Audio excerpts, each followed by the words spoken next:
Tonight, a Ghanaian has been shot dead in Cape Town as xenophobic violence sweeps through parts of South Africa. Well, senior news editor Evans Mensah joins us with the latest.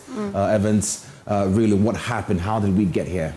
So this is a tailor, we understand. He was in a shop yesterday in Cape Town. And the thing about Cape Town is it was looked upon as one of the safest places in terms of the provinces in South Africa because it's a very attractive holiday destination, possibly in many people's books. Just last week, it was voted as a world's most beautiful city because of its very natural, scenic setting. And so you would not think that something like this happens there, but this Ghanaian had gone to his shop. So he had a tailoring shop that he runs. He had gone to a shop and the xenophobic tags, these stats from the March and March. From the March and March, broke into the shop and they shot him dead. He leaves behind 3 kids, we understand. The eldest is a 10-year-old. And here's the thing, he's been there in South Africa for 20 years. And has done this work there for quite a while, built a life there, built a family there. So this is a Ghanaian who was documented? Yeah, as far as the High Commission is concerned, this is a Ghanaian who's documented. He's been there for 20 years.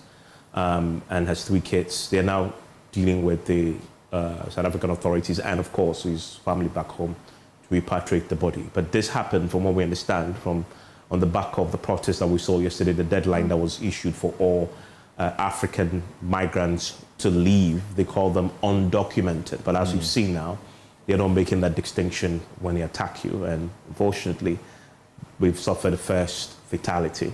This is not the first African country. We're not the first African country to suffer fatality. I mean, we had stories before of Nigerians being murdered in South Africa, and Mozambicans were also murdered. The last time we spoke to the South African Foreign Affairs Minister, who spoke to exclusively to us on the Super Morning Show, he disputed the figures had been reported widely by international media. 5 Mozambicans, he says 2 of them. But we can report authoritatively now 1 Ghanaian was shot yesterday and is now passed. And any arrests so far? Has the authorities officially told us anything about this? That we don't know yet. I believe what is happening right now from the information we have from our sources within the Ghana High Commission in Pretoria, South Africa, is that they're working with the South African authorities to investigate what happened. The thing about the protest yesterday was that there were thousands of police officers deployed to ensure that doesn't turn violent. But in spite of that, from the visuals that we saw, they were looting yesterday. People were still beating when they saw you and they questioned your nationality and you come from an African country. The police sometimes were successful in dealing with some. In this case, they woefully failed, right, to deal with that. Criminals obviously joined the protest and to use it for their own, serve their own purposes. And a Ghanaian, unfortunately, was caught up in that, has been shot. Do we know if the Ghanaian High Embassy or the High Commission in South Africa has released a statement talking about Ghanaians needing to take care, or any statements regarding this particular incident? Yesterday, because this was pre-announced, it was announced 2 months ago that June 30th is when everybody must leave.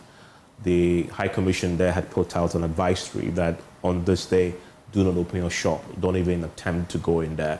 What we need to know, and we don't know that now, there hasn't been an official statement. This is based on our own source information that we're able to confirm this. They haven't issued a formal statement to confirm the death, but we know this happened because we've double-checked this. They issued a statement that advised you do not go to your shop. What we don't know is why he went to the shop. This individual was doing in the shop. I mean, our compatriot was doing the shop at the time.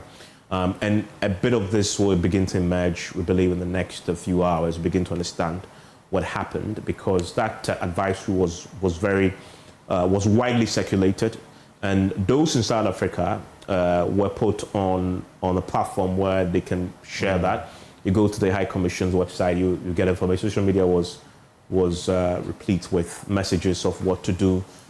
So we don't know the circumstances surrounding why this Ghanaian tailor was in the shop in Cape Town at the time when we know those protests happening.